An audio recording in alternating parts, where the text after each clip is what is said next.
All right, we're in round one, and we've got a keeper. It's kind of a slow-looking hand, but I like the sheer quantity of colors that I see here. We've got already green, blue, black, and red. So we have all four of our colors access in our opening, which is just really nice in general.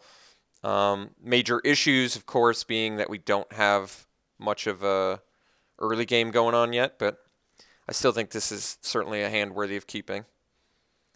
All right, well, we've got Double Dragon, like the Nintendo game, so that's a good sign, right? Well, I mean, actually, a realistic good sign is we draw a fourth land and we get to play a turn four. We get to hardcast a turn four Kolaghan, which is actually quite nice. All right, Bondkin. Opponent's off to a relatively quick start, but he's down to 3 cards in hand. And embodiment with Einok Bondkin is kind of unusual. Bant colors, you don't see all that often.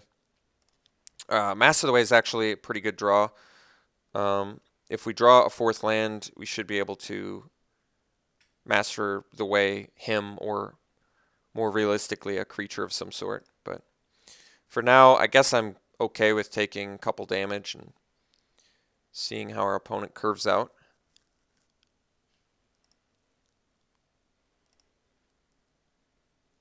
All right, just swinging, so he's likely got a follow-up play. No follow-up play. Well, then the attack seems kind of strange. Could be a counter spell of some sort. So I could play Parapet here and have Grim Contest, which is pretty nice. I think I'm actually going to play the Banner. I'm willing to take some damage. I'd like access to more colors and resources for the next turn, especially if I miss another land drop. But if I hit my land drop, then I can go Parapet and even leave up Grim Contest, I think. Yeah, I can.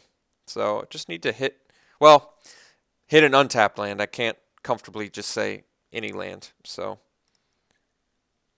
took an extra 2 damage that I may or may not have had to take there. No plays from our opponent still. Interesting. All right, let's just drop a Parapet and pass now. We did, in fact, miss our land drop, which is a bit concerning, but I'd say our opponent's not really applying too much pressure yet, so I'm not terribly concerned about it. Have to remember dash on Kolaghan. I failed pretty hard at that last time. Arishan Cleric. All right, defensive spells I absolutely have no problem seeing here. And he's starting to outlast now. Okay. See if we get the land off the top. That would be ideal. Did hit our land, and it's untapped, so kind of perfect. I think now we're going to do Kolaghan just because that's a really big threat to cast at the moment. And he's going to have to deal with that in some way, shape, or form. And then if we get another land, we're in Destructor Dragon Riverwheel Aerialist position, which is just perfect. So if he attacks into it, it's pretty clear Sandblast Telegraph, I would say. Jeskai Sage, certainly not worried about that. And just outlasting again. Okay, so he's not even like leaving up Kill Shot or Sandblast mana, anything like that. Did get a land, but it is tapped, which is still okay. I might Master the Way this turn, so probably not, though. I guess the best move is just land Grim Contest, leave up Force Away.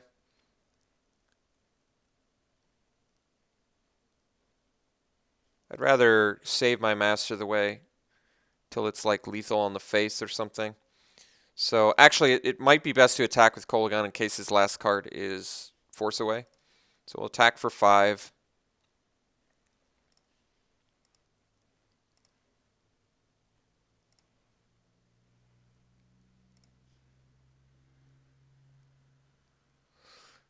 Monastery. Let's Grim Contest now. And if he has a Force Away, we can at least replay our Parapet.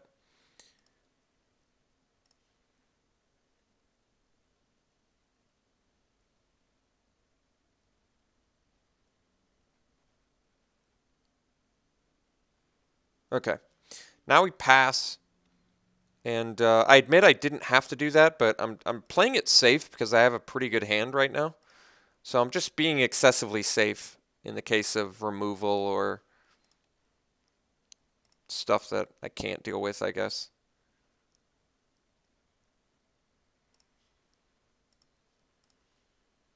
Block the Sage. Take one. Embodiment of Spring is looking pretty awful on his side at the moment. That's a pretty nice draw, actually, since I could give Hexproof to Kolaghan. But I think what we do is just swing with Kolaghan, force away it if he's got a removal for it, and then follow up with Destructor Dragon. Yeah. And I think Destructor Dragon may be lethal next turn, because each of my... Yeah, I think it actually is lethal next turn. No, it's going to be one short. So, I guess should I have left up Parapet mana? To be honest, I didn't even factor in my Parapet ability. I only have one black mana, so I couldn't do Grim Contest and Parapet last turn, so didn't really miss anything there. Let's see what he's got. Something big. Water Whirl, bouncing him. Well, alright. It's acceptable.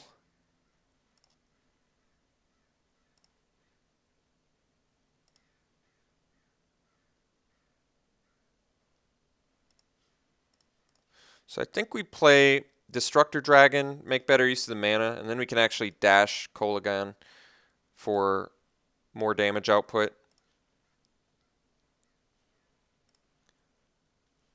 Although, at this point I'm at 7 mana, so I could play Kolaghan plus Force Away, but I think we'll just play Destructor Dragon and pass. And I think I am going to just start dashing the Kolaghan. He's in top deck mode at the moment. He's a pretty weird looking deck, to be sure. Since he's running Embodiment, we've yet to see a green mana. He's playing defensive cards with Prowess and Outlast. He's kind of just like a junk. Oh, I see. He wants to draw a card. All right, well, we're not going to let him draw a card.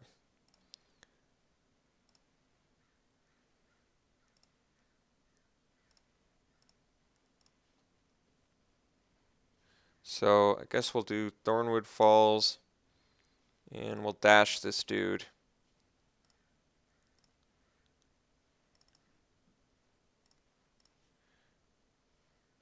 Oh, I need the black mana, that's right. I was hoping to kill him with the Parapet, but it's going to just take an extra turn, I guess.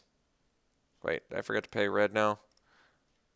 Cast with dash, red, black, 1, 2, 3. Now we've got Force Away up as well. And he's very likely dead here. Next turn. Can't really think of any way that he can get out of death since we have a Master the Way. Force Away. We've got Archer's Parapet. We just have a lot of things that will kill him. Alright, so we get game one. I presume my opponent's playing Bant since he's got an Embodiment of Spring. By the way, Embodiment awful when green is your splash color, as proven by this game.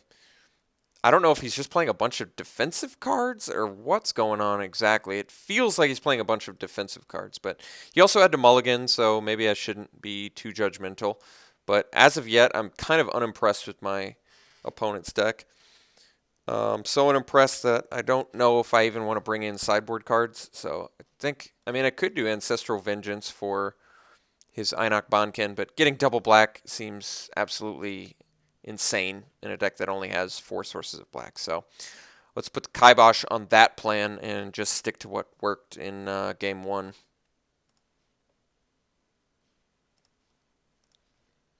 So this hand, a little bit worse than our last one, but we do have green and black. We at least have a 3-drop play. I can see some potential issues coming up with this one, but we have a lot of good fixing, and having 3 untapped lands is actually kind of nice. Plus, the chance of drawing Parapet makes this better. And the fact that we have Mastodon, I think, is ultimately what makes this a keep. Thornwood Falls actually helps quite a bit. Now we're just at least a red mana away from Trap Essence being available to us. 2-drop of Jeskai Student. Okay.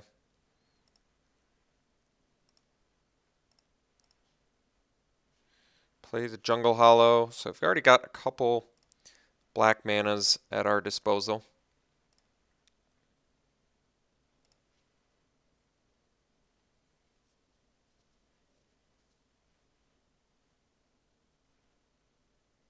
Ooh. Well, he's got a pretty powerful dude right now, so I'm going to be digging for some bounce, of which we do have quite a bit, actually. We have a Force Away and a Whisk Away, so either of those draws are going to help quite a bit. Otherwise, we might be taking quite a beating here. Parapet would also do just fine in this spot. Although I guess if he prowesses up, then he kills it, but we'll see.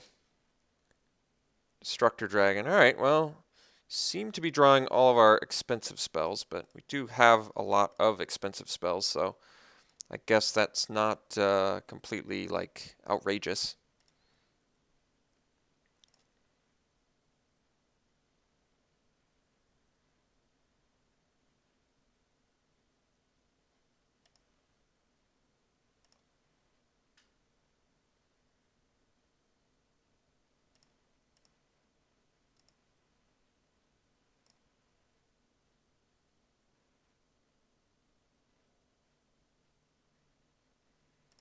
Okay.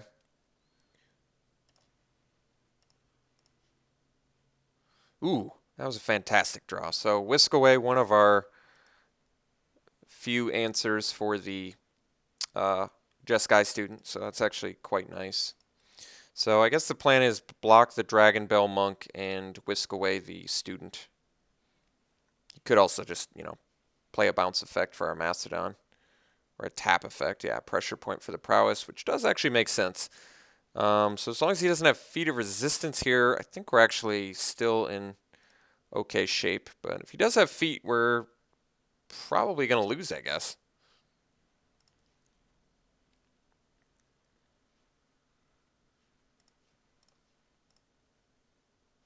Guess I wait.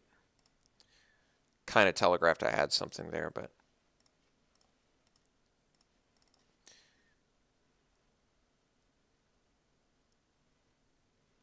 Okay. So we're only taking 3 instead of 7. Bondkin's not too big of a deal. We actually still need another land to start to throw down our 6 drops. Well, this seems like a good opportunity to use Mastodon to kill the Bondkin, so I'm going to do that.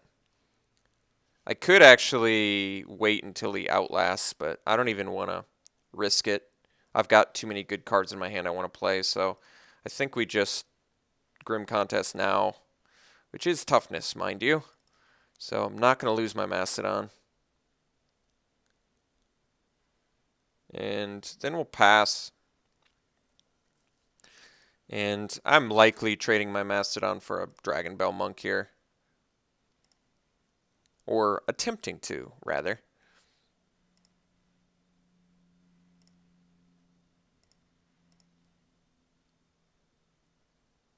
If he's got prowess, still needs to be, yeah, he just wants to trade, which I'm fine with at this point. Mastodon absolutely did its job there. 6 land, please. Well, this is kind of to be expected since we're running so many tap lands, but if we can get the Temur War Shaman down into Aerialist, into Dragon, at least we have a lot of solid plays. Looks like Trap Essence not likely to be played this game, but we'll see.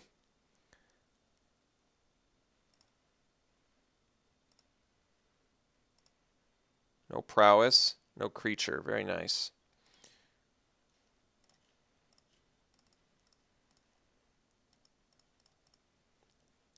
So get the War Shaman down. Get an extra dude. Let's see if it's a creature. It is not. But it's a land that, at this point, I guess I don't need. So still in pretty good shape. Guess I could just leave up Trap Essence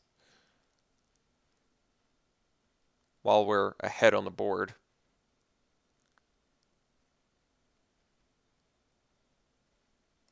Wandering Champ, certainly not a big deal there.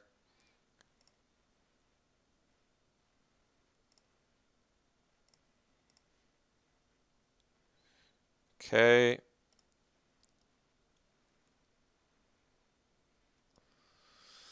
Let's get in with War Shaman.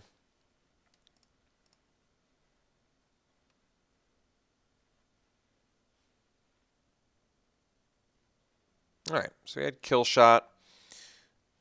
Yeah, I mean, kind of annoying, but we've got like more fat where that came from. So I think at this point we play Destructor Dragon, because that way if he's got like a Sandblast, I can at least take out his blue source, or if he has like a pump effect. And I still have the Aerialist to follow up. And if I get another untapped land, I can do Aerialist plus Trap Essence, which is kind of nice.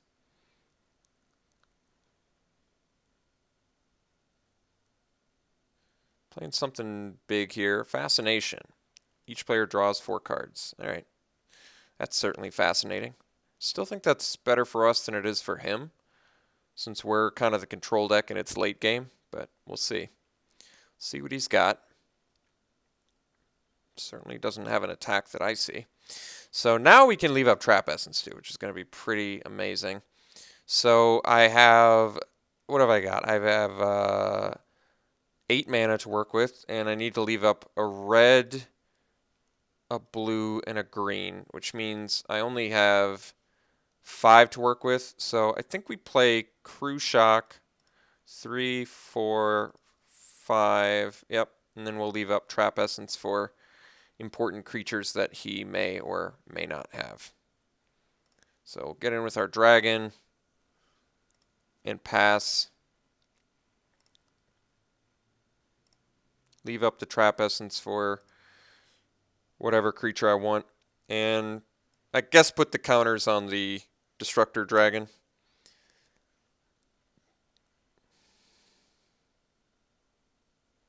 Could have Water Whirl here.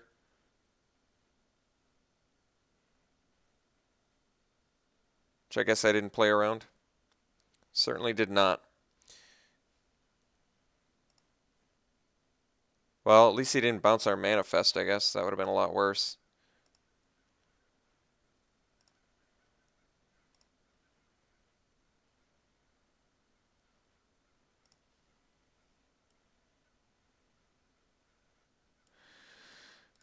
Wish there was a creature spell I could counter.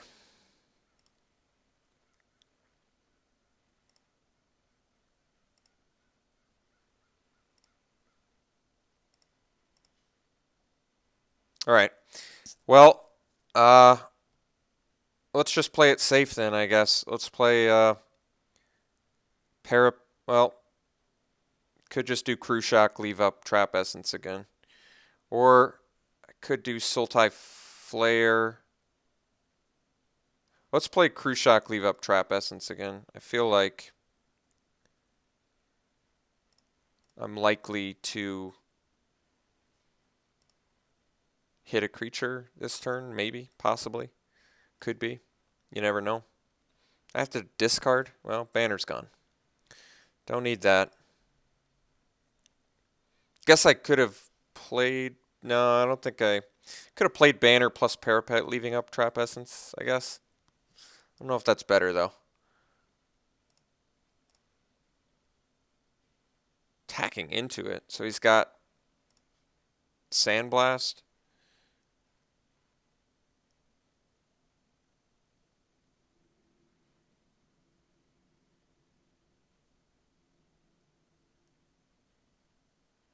I think I just take it. The main reason I'm taking it, I don't want to... I basically don't want to counter a creature spell and then not have anything to pump onto. He Feat of Resistance. For the extra damage?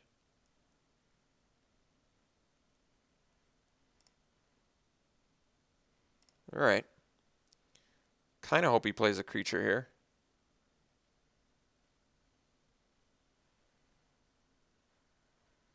Otherwise, I'm been keeping up this stupid Trap Essence too long. Wait, what? Oh, choose target creature. I was like, I want to counter that. So green, blue, red. And it was a foil. Wait, is that foil? No, that's regs. Not worth as much. Alright, so now I don't have to hold up that pesky counterspell anymore, which is kind of nice. So I think we do Ice Feather Raven so I can bounce his student. That seems like a safe one. Let's play some safe cards here. Let's play Parapet.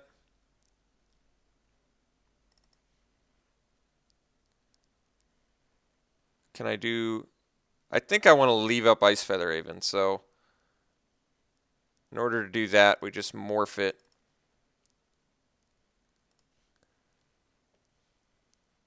And then I swing for 7.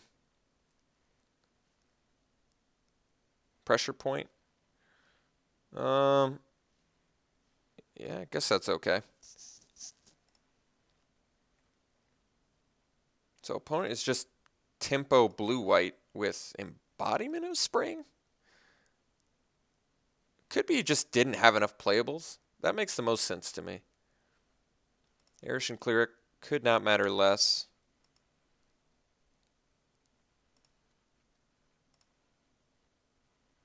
No plays. Alright. Thornwood Falls for life. We're going to play Misfire Weaver for hexproof here if I need it. Swing with the Crew Shock.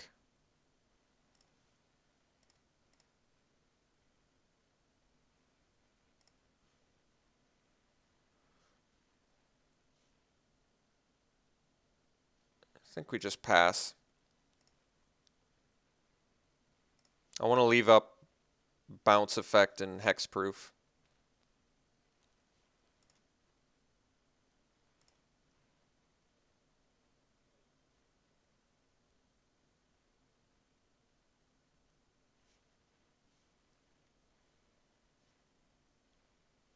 Skirmisher.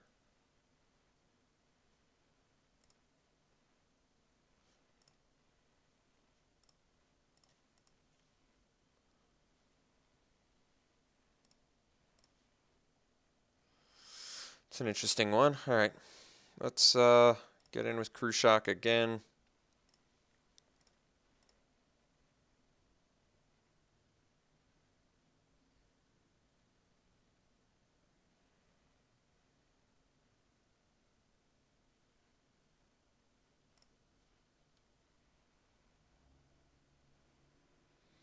Let's play Destructor Dragon.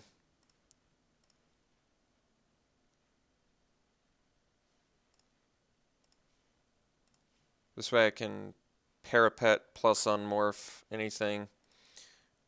And I think at the end of his turn at that point we're just going to Unmorph the Ice Feather Raven to bounce the Skirmisher, maybe the Student. Not sure yet. Well, he has another Student, so doesn't seem very likely that he can do anything here. So I guess I just Parapet.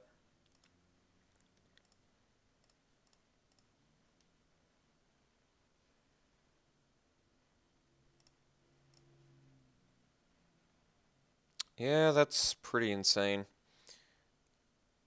So I guess we dash.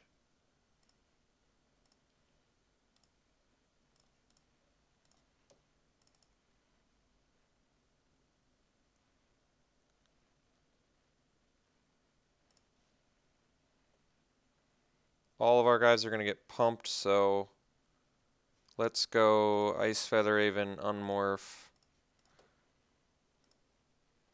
Bounce Flyer, swing in Team, and that should do it.